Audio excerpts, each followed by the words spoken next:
আল্লাহর রহমতে আমি পাপী নই। আজকে সব চান্দুরা পলায় পলায় বেড়াইতেছে, আর কিছু লোক ইসলামের বিরুদ্ধে কথা বলে। ইসলাম কারে বলে বুঝে না, কোরআন কারে বলে বুঝে না। বোম মারলে সূরা ফাতিহা শুদ্ধভাবে পড়তে পারবে না।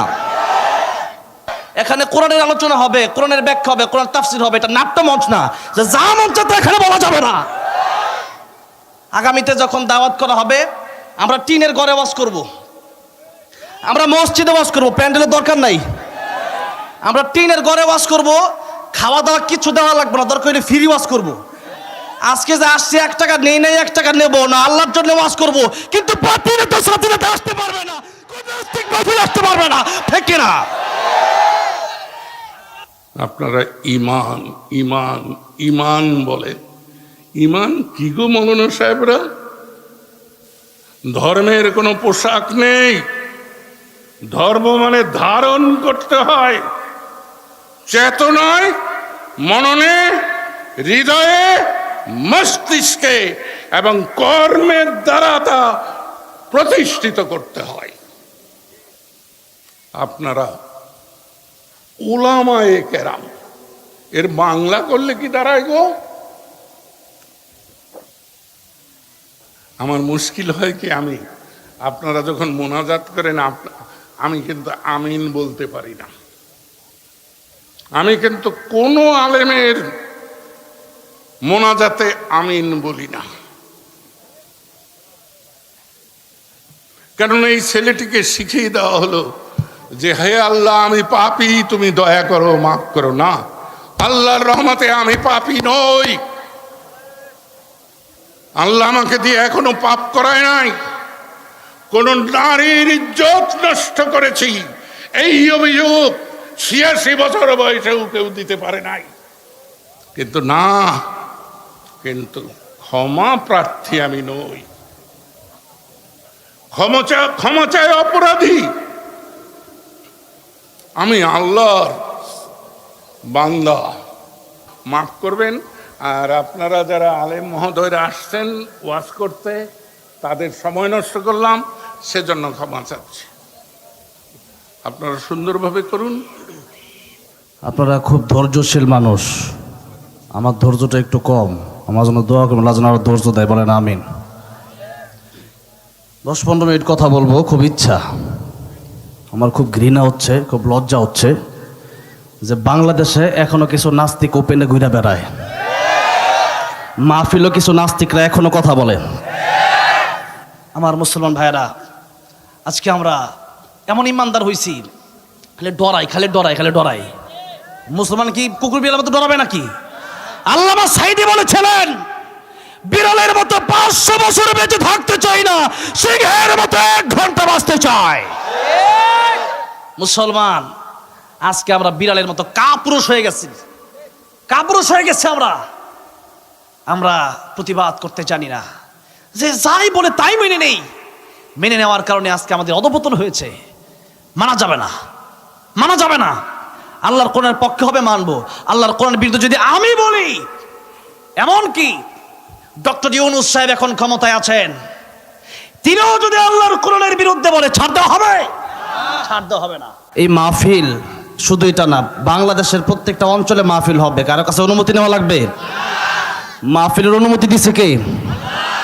এই মাহফিল প্রতি বছর হোক, আপনারা চান কি চান না? যদি প্রতি বছর মাহফিল করতে হয়, আমি বলতেছি আপনারা মাথায় রাখবেন, কোন নাস্তিক যেন কোন মাহফিল আর জীবনে না আসতে পারে, কোন ভালো মাহফিল আসতে পারবে না। বাংলাদেশে যা ইসলামের বিরুদ্ধে সারা জীবন কাজ করছে, কোন মাহফিল আসতে পারবে না, ঠিক কিনা জয় বলেন? আজকে সব চান্দুরা পলায় পলায় বেড়াইতেছে, আর কিছু লোক ইসলামের বিরুদ্ধে কথা বলে। ইসলাম কারে বলে বুঝে না, কোরআন কারে বলে বুঝে না। বোম মারলে সূরা ফাতিহা শুদ্ধভাবে পড়তে পারবে না। এরা আসছে ইসলাম শিখাইতে। কাদেরকে আপনি ইসলাম শিখান? দাদাকে আদা পড়া শিখাতে আসবেন না। বাংলাদেশের মানুষ সব বুঝে, যার কারণে হাসিনা পালাইতে বাধ্য হয়েছে। আপনি উল্টা পাল্টা করলে আপনারা পালাইতে বাধ্য করবো আমরা, যখন ঠিক না ঠিক। আমরা আলোচনা, কোরআনের মাহফিলে শুধুমাত্র কোরআনের আলোচনা হবে। কিসের আলোচনা হবে? কোরআনের আলোচনার ময়দানে যখন কোরআনের বিরুদ্ধে কোনো একটা কথা আসবে, আমি আশ্চর্য হয়ে গেলাম। বাংলাদেশের মানুষ এখনো কোরআনের বিরুদ্ধে কথা বললে পর ঠিক থাকে কেমনে? আগামী থেকে প্রতিবাদী হতে হবে আপনাদেরকে। আপনি পারলে অন্তর দিয়ে প্রতিবাদ করেন, তা না পারলে আপনি হাত দিয়ে প্রতিবাদ করেন। আপনি একেবারে চুপ হয়ে বসে রয়েছেন। বাংলাদেশ আরো আগেই ঠিক হয়ে যাইতো যদি মানুষ প্রতিবাদী হইতো। 16 বছর লাগতো না। বাংলাদেশের শিক্ষার্থীরা প্রতিবাদ করেছে, যদি বাংলাদেশ ঠিক হয়েছে যখন, ঠিক কিনা? এখানে কোরআনের আলোচনা হবে, কোরআনের ব্যাখ্যা হবে, কোরআন তাফসীর হবে। এটা নাট্য মঞ্চ না যে যা মঞ্চ এখানে বলা যাবে না। আগামীতে যখন দাওয়াত করা হবে, আমরা টিনের ঘরে ওয়াজ করব, আমরা মসজিদে ওয়াজ করব, প্যান্ডেলের দরকার নাই। আমরা টিনের ঘরে ওয়াজ করব, খাওয়া দাওয়া কিছু দেওয়া লাগবে না, দরকার হলে ফ্রি ওয়াজ করব। আজকে যে আসছে 1 টাকা নেই নাই, 1 টাকা নেব না, আল্লাহর জন্য ওয়াজ করব। কিন্তু বাতিলে তো সাথীতে আসতে পারবে না, কোন রাস্তিক বাতিল আসতে পারবে না, পারবে না, জোর করে ঠিক কিনা?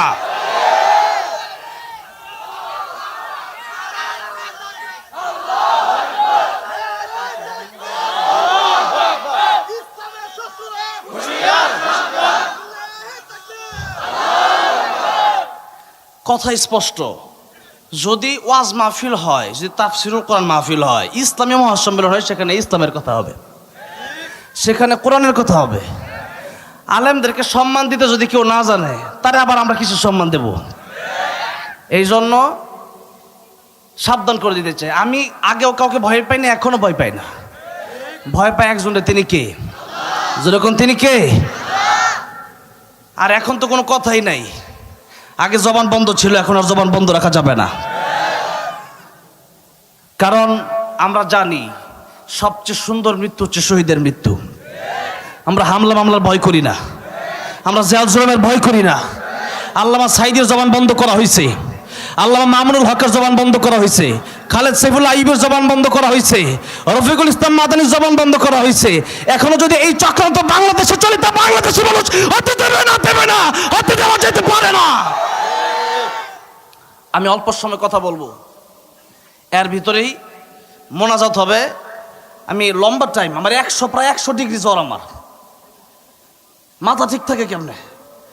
অসংখ্য মাহফিল ক্যান্সেল করে দিয়েছি এই মানুষটার জন্য। মুফতি আব্দুল কাইয়ুম মোল্লা সাহেবের জন্য এই মাহফিলটা আজকে নিছি। এই টাঙ্গাইলে এমন কোনো ইউনিয়ন নাই মনে হয় আমি ওয়াজ করি নাই। কি বলেন আপনারা? বাংলাদেশের সবচেয়ে বেশি মাহফিল আমার টাঙ্গাইলে। এই টাঙ্গাইল মাহফিলে আসার পরে কোনো পাতি নেতা সাথী নেতার জন্য 2 ঘন্টা বসে রয়েছে, এরকম দেখছেন আপনারা? আছে কেন বসে রইলাম? এই জন্য আপনাদেরকে একটা কথা বিনীতভাবে বলবো, মাহফিলটা করেন, আল্লাহর জন্য করেন। লোক দেখানো কোনো মাহফিল যেন না হয়। আমি জানি এখানে যারা কমিটি ছিল, যারা ছাত্র ছিল, যারা উস্তাদ ছিল, অনেক ভালো মানুষ, কিন্তু 5 কেজি দুধে 1 ফোঁটা ছানা পড়লে সব শেষ হয়ে যায়।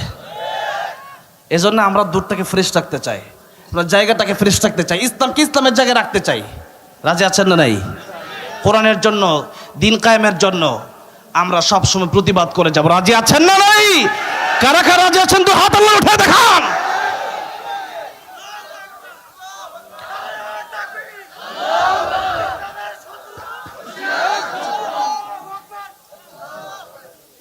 ইন্নাল্লাহা আশতারা মিনাল মুমিনিনা আনফুসাহুম ওয়া আমওয়ালাহুম বিআন্না লাহুমুল জান্নাহ। আমাদের জান, আমাদের মাল আল্লাহ পাক আগেই কিনে নিয়েছেন জান্নাতের বিনিময়ে। কিসের বিনিময়ে? জান্নাতের বিনিময়ে। আপনারা এতক্ষণ বসে আছেন, বাংলাদেশে এই প্রথম নজির আমি দেখলাম এই টাঙ্গাইলে। তার মানে আপনাদের ধৈর্য আছে, তার মানে আল্লাহ আপনাদেরকে ভালোবাসেন। যদি 11:30 পর্যন্ত চলে, কষ্ট হবে আপনাদের? কয়টা পর্যন্ত চলবে? সারা রাত। এতক্ষণ অসুস্থ ছিলাম, এখন আল্লাহর নামের তাকবীর শুনে সুস্থ হয়ে গেছে, আলহামদুলিল্লাহ। কোন যারা ইমানদার, যারা কি ইমানদার, আব্দুল্লাহ ইবনে হুযাফা রাদিয়াল্লাহু আনহু, আব্দুল্লাহ ইবনে হুযাফা রাদিয়াল্লাহু আনহুকে রোম সম্রাট আব্দুল্লাহ ইবনে হুযাফার এক যুদ্ধের ময়দান থেকে আব্দুল্লাহ ইবনে হুযাফাকে আটক করলো। আব্দুল্লাহ ইবনে হুযাফা রাদিয়াল্লাহু আনহুকে আটক করে বলল, তুমি যেহেতু লিডার, তুমি যেহেতু নেতা, তুমি শুধুমাত্র ইসলাম থেকে বের হয়ে আসো, আমাদের খ্রিস্টান ধর্মে চলে আসো। আমার মেয়ে আছে একটা খুব সুন্দরী, তারে বিয়ে দিব, এরপর আমার রাজ্যের অর্ধেক তোমার দেব, আর আমি মরে যাওয়ার পরে পুরো রাজ্যের সরকার প্রেসিডেন্ট হবা তুমি, রোম সম্রাট হবা তুমি। আব্দুল্লাহ ইবনে হুযাফা রাসূল সাল্লাল্লাহু আলাইহি সাল্লামের একজন সাহাবী রাদিয়াল্লাহু আনহু। আব্দুল্লাহ ইবনে হুযাফা সেদিন বলেছিলেন, ওই কুকুর, তুই দুনিয়ার কুকুর, তুই দুনিয়া চাস, আমি দুনিয়া চাই না, আমি আল্লাহকে চাই। মাল্লাহুল মাওলা ফালাহুল কুল, আমি যদি আল্লাহরে পাই আমার সব হয়ে যাবে। আর তুই দুনিয়া চাস, তুই দুনিয়াও হারাবি, খাসিরাত দুনিয়া ওয়াল আখিরা, তুই দুনিয়াও হারাবি, আখিরাতও হারাবি, জান্নাতও হারাবি, ঠিক কিনা? এই জন্য ইমানদার যারা, মুমিন যারা, এরা দুনিয়ার কোনো বাতিলের কাছে মাথা নত করতে পারে না, দুনিয়ার কোনো তাগুতের কাছে তারা মাথা নত করতে পারে না। আব্দুল্লাহ ইবনে হুযাফা রাদিয়াল্লাহু আনহু বলল, তুই কুকুর। এদিকে বাদশা লোভ দেখালো, আব্দুল্লাহ ইবনে হুযাফা, তোমাকে আমি অর্ধেক রাজ্য দেব, মেয়েটাকেও বিয়ে দেব। আব্দুল্লাহ ইবনে হুযাফা যখন বললেন কুকুর, বাদশার মেজাজ গরম হয়ে গেল। এতক্ষণ লোভ দেখাইছে, লোভেও কাজ হয় নাই। এবার আব্দুল্লাহ ইবনে হুযাফা রাদিয়াল্লাহু আনহুকে জেলখানায় বন্দী করলো। কারণ আব্দুল্লাহ ইবনে হুযাফা রাদিয়াল্লাহু আনহুর মুখে যে ভাষা বের হয়েছে তার ব্যাপারে সে ভালো করেই বুঝতে পেরেছে, যে ব্যক্তি ইমানদার সে ব্যক্তি দুনিয়া চায় না, সে ব্যক্তি কারে চায়।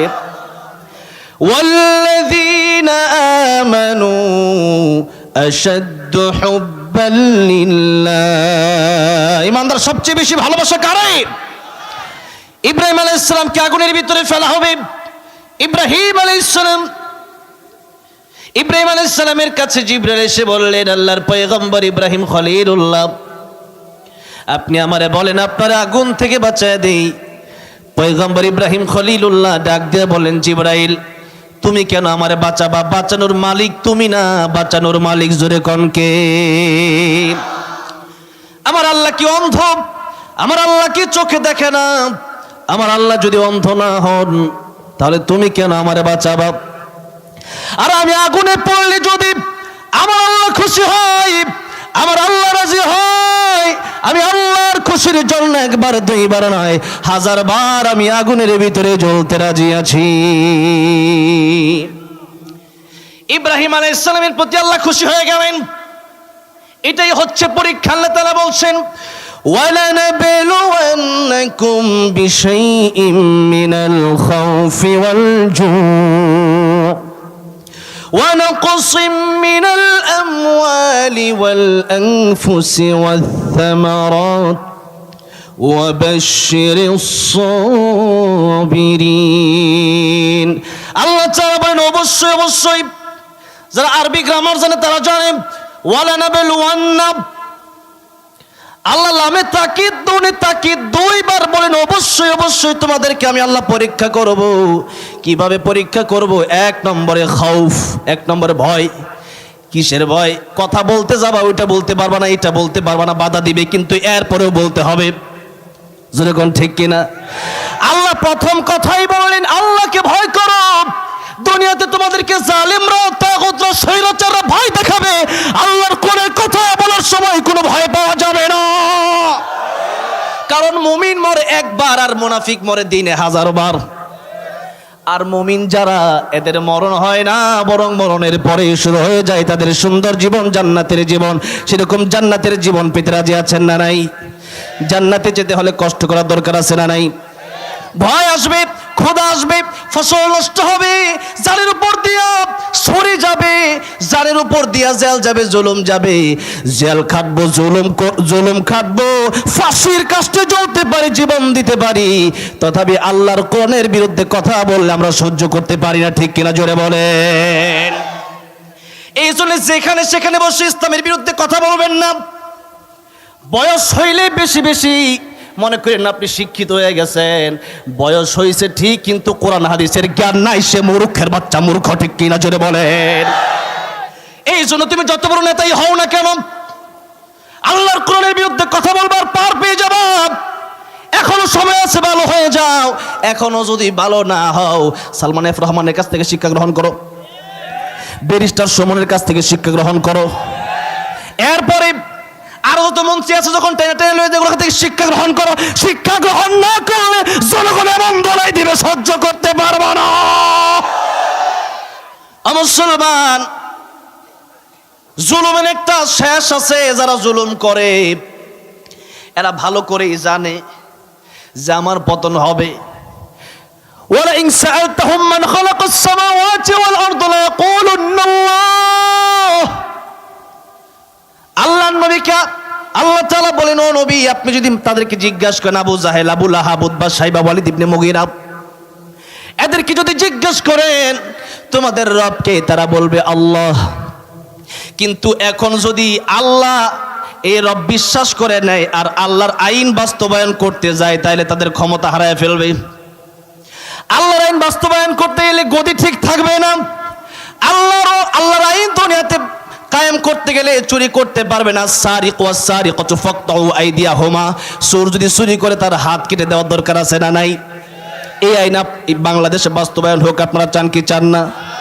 আজকে কোরআনের আইন নাই, যে দলে আসুক আমাদের কোনো সমস্যা নাই, কিন্তু আল্লাহর কোরআনের আইন যেদিন থেকে বাস্তবায়ন হবে সেদিন থেকে আর চুরি ডাকাতি হবে না, জিনা হবে না, ব্যভিচার হবে না। এই জন্য যদি কেউ চুরি করে ক্ষমতায় কে আসবে আমাদের দেখার দরকার নাই। চুরি যদি করে বাইতুল মুকাররমের সামনে সময় টিভি, যমুনা টিভি সবগুলোরে নিয়ে যান, সংবাদ সম্মেলন করেন, আলেমদেরকে ডাকেন, এরপরে চুরি করলে হাত কেটে দেন। কিন্তু এখন আমরা আল্লাহর আইন মানি না, ব্রিটিশের আইন মানি। কাটটা মানি। ব্রিটিশ বলছে চোর চুরি করলে জেলে নিয়ে যাও। এখন যখন চোরকে জেলে নিয়ে যাওয়া হয়েছে, চোর গিয়া দেখে আরেকটা খাটাইশ বই রয়েছে জেলের ভিতরে। কি রে, কি কই রইছ? ছাগল চুরি কেমনে কই? ডাকাইতে কয়, ই একটা কাম করে তুই জেলা হয়েছ, ছি এদিকে যা। এখন চোর কয়, তুমি কি কই রইছ বন্ধু? ডাকাইতে কয়, 7টা করছি মার্ডার, বাইরে আর প্রস্তুতি চলতেছে, আরো কর্ম, ঘুষ টুস দেওয়া শেষ। জেলে নিয়ে যাওয়ার পরে আইন দিতে দিতে, বিচার হতে হতে ঘুষ দিয়া মামরে বিসমিল্লাহ কইয়া ফু দিয়া সব শেষ করে আলায়। ঠিক কিনা জোরে কোন? এই জন্য আল্লাহর কোরআনের বিচার বাংলাদেশে কায়েম করার দরকার। আল্লাহর কোরআনের আইন যতক্ষণ পর্যন্ত বাংলাদেশে না চালু হবে ততক্ষণ পর্যন্ত বাংলাদেশের মানুষ নিরাপদে থাকতে পারবে না। যেরকম ঠিক না ঠিক? এই জন্য আল্লাহর কোরআন, আল্লাহর দ্বীন আমার জীবনের চাইতে বেশি দাম আল্লাহর আইনের, আমার জীবনের চাইতে বেশি দাম আল্লাহর কোরআনের, আমার জীবনের চাইতে বেশি দাম আমার আল্লাহর ইজ্জতের, আমার জীবনের চাইতে বেশি দাম আমার নবীর ইজ্জত। আল্লাহর রাসূলের ইজ্জত নিয়া, কোরআন নিয়া, সুন্নাহ নিয়া, ইসলাম নিয়া, মাদ্রাসা মসজিদ নিয়ে যদি কেউ কথা বলে সহ্য করা হবে না। বাংলার মুসলমান আন্দোলন করতেই থাকবে, জীবন দেবে, তবু রাসূলের ইজ্জতের উপর আঘাত সহ্য করবে। ঠিক কিনা? আমার মুসলমান ভাইরা, আমার মুরব্বী বাবাজিরা, নবী যদি চাইতেন, নবী পারতেন ঘরের ভিতরে বৈশা বৈশা নামাজ রোজা করে শেষ করে দিতে, কিন্তু নবী করছেন নাকি? আল্লাহ নবীকে আবু জাহেলের গোষ্ঠীর লোকেরা এসে বলেছিল, মুহাম্মদ সাল্লাল্লাহু আলাইহি সাল্লাম, তোমরাও কিছুদিন আমাদের ধর্মের সাথে পূজা করো, আমরাও তোমাদেরটা করি, আমরাও নামাজ পড়ব, তুমিও আইসা পূজা করবা। আল্লাহ তাআলা সূরা কাফিরুন নাজিল করলেন, জানালেন, ও আমার নবী, আপনি কাফিরদেরকে বলে দিন, কুল ইয়া আইয়ুহাল কাফিরুন লা আ'বুদু মা তা'বুদুন। ও কাফিররা, তোমরা যার ইবাদত করো, মূর্তির ইবাদত করো, মূর্তিকে পূজা দাও, যেই মূর্তি কথা বলতে পারে না, খাইতে পারে না, তোমাদের কোনো উপকার করতে পারবে তো দূরের কথা, মূর্তির উপর যদি মাছ এসে বসে ওইটাই সরাইতে পারে না। ঠিক কিনা? নবীর যুগে কাফের একটা যাচ্ছে মূর্তি নিয়া, কি নিয়া, ছোট ছোট বগলের তলে লিয়া। এখন তার ধরছে শিশি, তার কি ধরছে? সে শিশি করতে গেছে, ওদিকে এক কুত্তারও ধরছে শিশি। কার? ও করতে গেছে সাইডে শিশি, কিন্তু কুত্তা কয় আজকে জায়গা পাইছি, খুব ভালো জায়গা, তার খোদার উপরে দিছে সাইডা। যেমনি তার খোদার উপরে সাইডা দিছে, ও আয়সা মনে করছিল রহমতের পানি, ওকে চাড়ান দে দেই, চাড়ান দে, এটা টক লাগে, টক, রহমতের পানি তো মিষ্টি হবে, এটা টক লাগে কি লিগা? এখন রহমতের পানি খাইতে গিয়ে আবার বুঝছে না, তাহলে ওই যে কুকুরটা দেখা যায় এটাই প্রস্তাব করছে, এটাই সত্য। এবার চিন্তা করছে না, এটা আমার খোদা হতে পারে না, তুই হুদা, তুই কি, তুই হুদা, তুই কিসের খোদা? তুই তোরে নিজেকে বাঁচাইতে পারস না, তুই আবার কিসের খোদা? আল্লাহ রাসূল সাল্লাল্লাহু আলাইহি সাল্লামের কাছে গিয়ে বললেন, ইয়া রাসূলুল্লাহ, ইয়া হাবিবাল্লাহ, এই ঘটনা আমি নিজ চোখে দেখে এসেছি।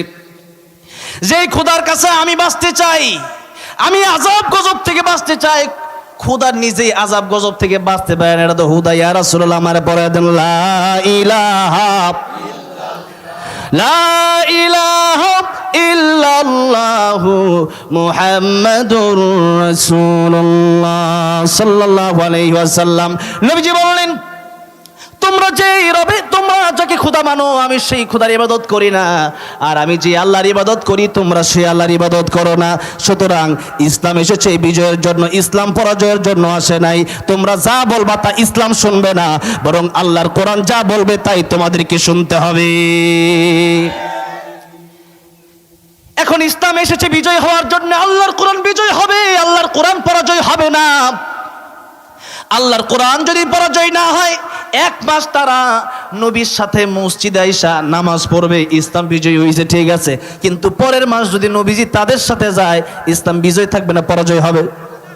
হ্যাঁ, অনেকেই যে এখন বলে ধর্ম যার যার, উৎসব সবার, এরকম নাস্তিকগুলা বলে, যেরকম ঠিক না বে ঠিক বলতেছে কত সুন্দর কইরা কোরআনের চেয়ারে বসে এই কথা বলতেছে যে ইসলামে নাকি পোশাকের কোনো সিস্টেম নাই। আরে ইসলাম তো পূর্ণাঙ্গ জীবন বিধান, ঠিক কিনা জোরে কোন? পোশাক মানে বাথরুমে গেলেও ইসলাম আছে, মসজিদে গেলেও ইসলাম আছে, খাইতে গেলে ইসলাম আছে, ঘুমাইতে গেলে ইসলাম আছে।